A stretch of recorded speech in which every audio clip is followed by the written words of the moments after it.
Halo teman-teman semua, balik lagi bareng gue di series belajar OOP Java dari nol. Hari ini kita bakal bahas konsep yang unik banget di dunia pemrograman berorientasi objek, yaitu polymorphism. Satu metode, banyak aksi, satu nama, banyak gaya. Kayak aktor film yang biasa meranin banyak karakter. Apa sih polymorphism itu? Polymorphism adalah salah satu konsep inti dalam Object Oriented Programming atau OOP, yang memungkinkan satu nama, biasanya metode, memiliki banyak bentuk tergantung pada konteks pemanggilannya. Secara harfiah, kata polymorphism berasal dari bahasa Yunani. Poly berarti banyak, dan morph berarti bentuk. Jadi secara sederhana, polymorphism adalah banyak bentuk. Untuk konsepnya itu begini, bayangin kamu punya satu perintah, yaitu serang, tapi ketika dipanggil oleh karakter berbeda di game, hasilnya bisa beda. Bisa penyihir melempar bola api, kemudian ninja melempar shuriken, ksatria menebas dengan pedang. Nah, itulah polymorphism. Satu perintah, banyak hasil tergantung objeknya. Konsep ini bikin program lebih fleksibel, mudah dikembangkan, lebih rapi, dan juga modular. Untuk jenis-jenisnya, polymorphism ini dibagi menjadi dua, yaitu compile-time polymorphism atau method overloading. Ini terjadi ketika ada beberapa metode dengan nama yang sama dalam satu kelas, tapi memiliki parameter yang berbeda. Kemudian, walaupun namanya sama dan parameter berbeda, Java tahu mana yang dipanggil berdasarkan argumen. Keuntungannya, memudahkan penamaan metode yang punya fungsi serupa tapi inputnya berbeda. Yang tipe kedua yaitu runtime polymorphism atau method overriding. Terjadi ketika sebuah subclass atau anak mengoverride atau mengganti isi metode dari superclass atau induk. Nah, walau referensinya sama, yaitu hewan, misalnya contoh penance-nya hewan, metode suara yang dipanggil adalah milik objek aktual masing-masing. Misalnya anaknya anjing atau kucing. Jadi suaranya akan memanggil milik mereka masing-masing. Inilah runtime polymorphism. Kemudian kenapa polymorphism itu penting? Iya, kodenya lebih fleksibel. Cukup pakai referensi induk, tapi objeknya bisa bermacam-macam. Kemudian mendukung prinsip solid, khususnya prinsip open close, yaitu open for extension dan close for modification. Selanjutnya dia mengurangi duplikasi kode, karena metode yang sama bisa dipakai ulang, tinggal override sesuai kebutuhan. Kemudian selanjutnya dia meningkatkan maintainability, yang itu mudah diperbarui dan dikembangkan. Jadi kita buat contohnya.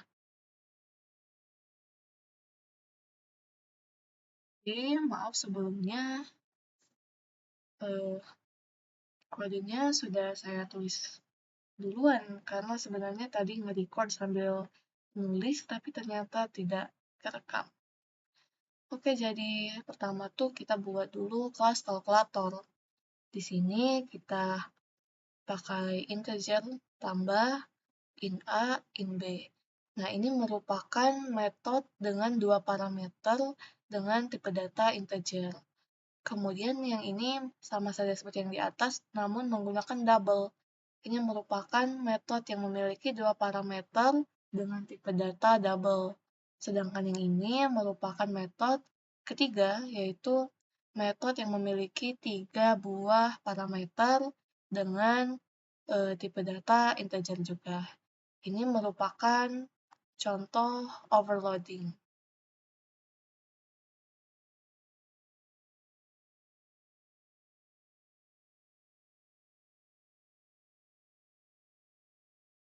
Nah, yang selanjutnya ini merupakan contoh dari overriding.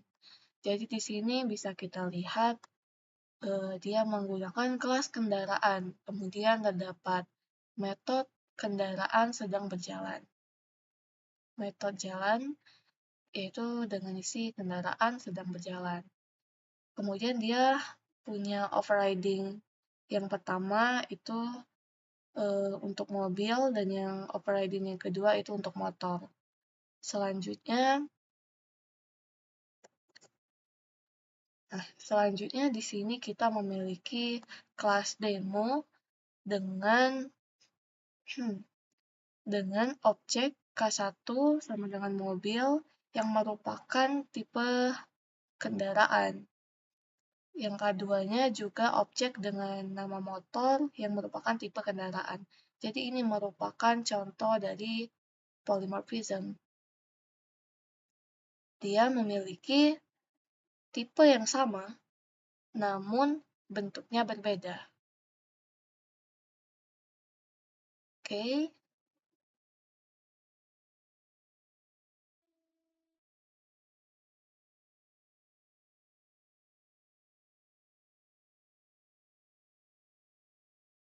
Selanjutnya, apa sih perbedaan overloading dengan overriding?